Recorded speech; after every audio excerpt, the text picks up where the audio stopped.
አንድ ትልቅ ሰው ቡና በምንጣጣበት ቦታ ላይ ሆነው አንድ ታሪክ ነገሩኝ። ይህ ታሪክ አሁን ሀገራችን ውስጥ ያለውን ማህበረሰብ የቃኘ ነበር። እኔ በአንድ ሁኔታ በጣም ተበሳጭቼ ቡና በምጠጣበት ስፍራ ብቻቸውን መጽሐፍ እያነበቡ የተቀመጡ ሰው አንድ ተሞክሮ ሰጡኝ። ልጄ ለምን ትበሳጫለህ? ችግሩ አንተ ጋር ብቻ አይደለም፣ ሁላችንንም አዳርሶናል። አልታከምንም እንጂ ሁላችንም ታመናል። የሚገርም ልጄ ሁላችንም ማስክ ከፊታችን ላይ ወይም ከአፍንጫና ከአፋችን ላይ ማስክ ቢደረግልን ሁላችንም እያወራን ነበር ምን ሄደው አሉኝ። አልገባኝም ስላቸው አንተ ላይ የደረሰው እኔም ላይ ደርሷል፣ እኔ ላይ ብቻ ሳይሆን ሌሎችም ላይ ደርሷል ብለው አንድ ታሪክ አጫወቱኝ።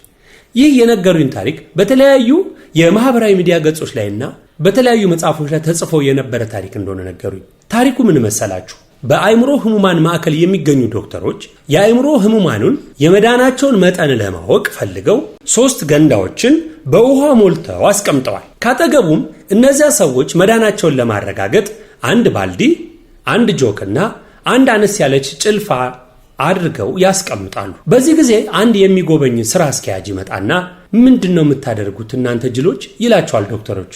አይ እዚህ ውስጥ የምትመለከታቸውን ታካሚዎቻችንን የመዳናቸው መጠን ምን ያህል ተሻሽሏል የሚለው ለማወቅ ያስቀመጥነው ነው ያልናቸው።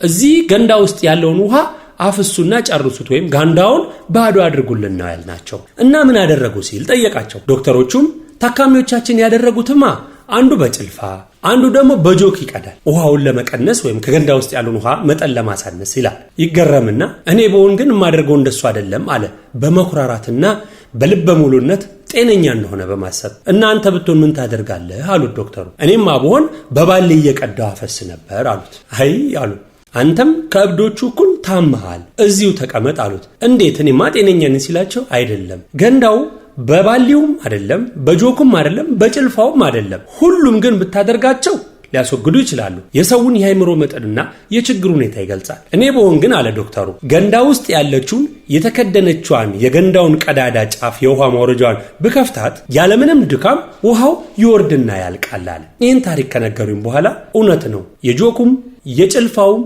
የባሊውም ሆነ የገንዳው የሁሉም ሰው ችግር እንዴት እንደሚፈታ ሐሳቡ ውጥር አድርጎ ይዞት ያለንበት ወቅት ነው። ስለዚህ አንተ የተሻለን ሐሳብ መርጠህ አንተ የሚሆንን ተጠቅመህ ችግርህን አስወግዳሉ። ይመቻችሁ።